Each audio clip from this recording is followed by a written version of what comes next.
आपका जो विपक्ष है, एक गठबंधन वहाँ भी समाजवादी पार्टी और कांग्रेस का है और दोनों दलों ने बहुत मेहनत की है। तेजस्वी यादव ने भी 200 से अधिक रैलियां की हैं, उनकी रैलियों में भी भीड़ बहुत ज़्यादा उमड़ के आई है। तो दोनों स्टेट्स में आपका विपक्ष जिस तरीके से ज़मीन पर लगातार काम करता हुआ खून पसीना बहाता और अपनी तरफ भीड़ को मोड़ता दिखा है, उस लिहाज से इस उम्मीद पर आपका उतरना क्या आसान है? यशवंत जी, पहली बात तो पिछली बार की तरफ से अगर तुलना करी जाए ना, तो आपको ध्यान रखना पड़ेगा कि सापा बासपा का और आरएलडी का गठबंधन था, बहुत ही मजबूत गठबंधन था। क्योंकि अगर आप यूपी की लोकसभा की जो सीटें हैं, उनका डेमोग्राफिकली उनको अगर मैप करें तो ये बहुत बड़ा एक कॉम्बिनेशन था कि मुसलमान, यादव, दलित, इन सब में एकता आ गई और वोट का विभाजन नहीं हो रहा। उसके बावजूद भाजपा का अगर आपने प्रदर्शन देखा हो तो 65 सीट था। अब की बार हम लोग एक चीज भूल रहे हैं कि भाजपा अलग से चुनाव लड़ रही है।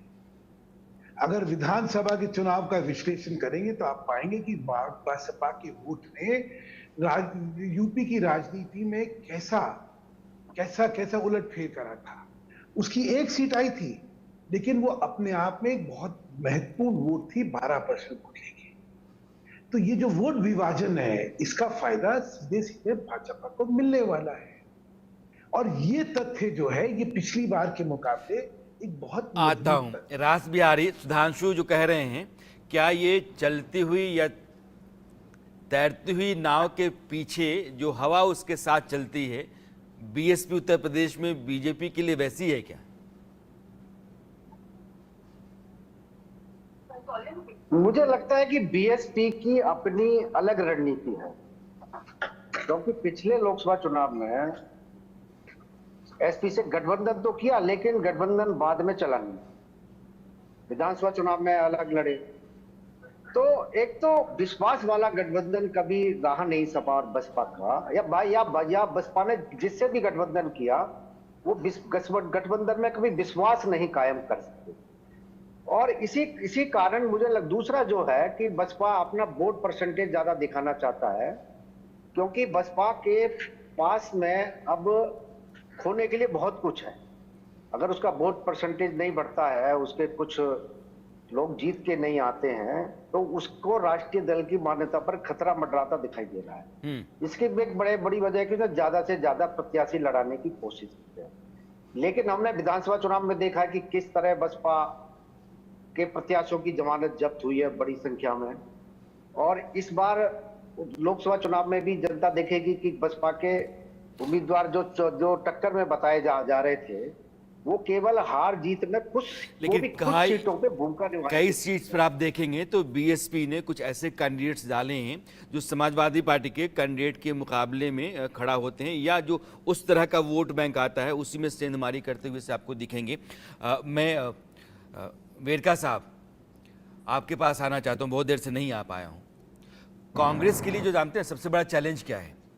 कांग्रेस अपने पूरी हिस्ट्री में, इलेक्टोरल हिस्ट्री जो है, सबसे कम सीटों पर लड़ रही है, वो 300 के आसपास सीटों पर लड़ रही है।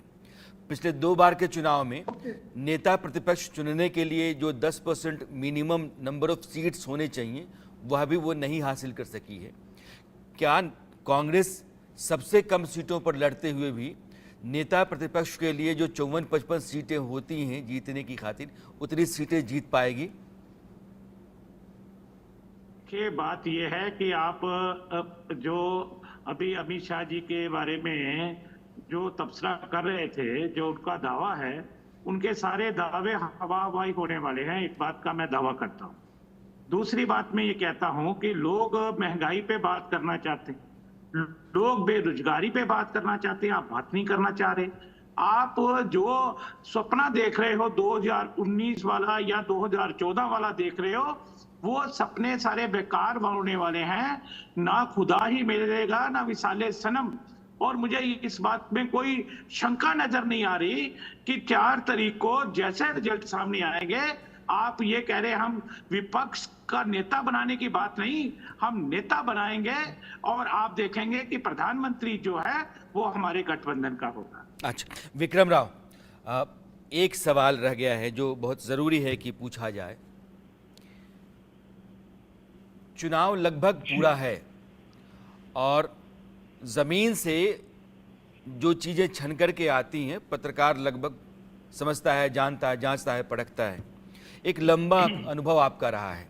निजी तौर पर आपका अनुभव इस बार के चुनाव नतीजों के लिहाज से क्या कहता है? मेरा आकलन ये है राणा साहब कि 340 तक तो मैंने स्टडी किया कॉन्स्टिट्यूंसीज का, जहाँ भारतीय जनता पार्टी, एनडीए नहीं, भारतीय जनता पार्टी की सीटें मिल रही है। एक दूसरा वही कहना चाहूंगा, इस चुनाव में एक बात उभर के आ जाएगी कि भारत जोड़ो था या कांग्रेस तोड़ो था। ये भी सिद्ध हो जाएगा। ये अभियान पूरा मोहब्बत की दुकानें खोलने की नहीं थी, नफरत को मजबूत करने का। जिस प्रकार नरेंद्र मोदी के खिलाफ नफरत फैलाई, ये कोई एक अक्षम्य है, तो ये कोई गवारा करेगा। और एक बात और कहूंगा, कारगिल में नवाज शरीफ के बयान के बाद ये साबित हो गया कि कारगिल वॉर के बाद एनडीए के खिलाफ भारतीय कांग्रेस पार्टी झूठ बोल रही थी। लोगों ने विश्वास नहीं किया। लोगों ने कहा कि जॉर्ज फर्नांडिस मेरे साथी। कांग्रेस आप जो कह रहे हैं बेसिकली कांग्रेस जो है उसी तरह के आरोप बीजेपी पर लगाती रही है। अब सवाल ये है कि देश की जनता कहाँ जा कर के अपना मत डालती है, वो अपना जनादेश क्या देती है। विक्रम राव कह रहे हैं कि मैंने कांग्रेस भी ख्याल कीजिएगा, कांग्रेस का कारगिल का झूठ पकड़ा गया है। हाँ, उस लिहाज से आप सही हैं, अपनी जगह पर आप बिल्कुल दुरुस्त है। उस लिहाज से नवाज शरीफ के बयान के बाद से यह एक मोर्चा है जो कांग्रेस के लिए बहुत मुश्किल भरा है। विक्रम राव साहब, लंबा अनुभव है पत्रकारिता का और आप कह रहे हैं कि मैंने निजी तौर पर यह जांचा है, परखा है, जाना है, समझा है और 340 सीटें सिर्फ आप बीजेपी के लिए कह रहे हैं। खैर अब कितने दिन बचे हुए हैं? 4 जून को काउंटिंग होगी, लेकिन चलते चलते मैं आपको फिर से याद दिलाना चाहता हूँ 240 में नहीं कहा, अरे 340 कहा है। 340, मैंने 340 शायद कहा है। अगर 240 कहा है तो मैं फिर दोहराता हूँ, आप 340 कह रहे हैं। गलती हो गई। 340 सीटें आप सिर्फ बीजेपी के लिए कह रहे हैं। इंडिया न्यूज़ पर 1 जून को शाम 5 बजे से एग्जिट पोल सटीक जो पूर्वानुमान है ज़रूर देखिएगा और 4 जून को सुबह 6 बजे से जो चुनाव की गणना होगी, मतगणना जिसको हम कहते हैं, ईवीएम खुलेंगी।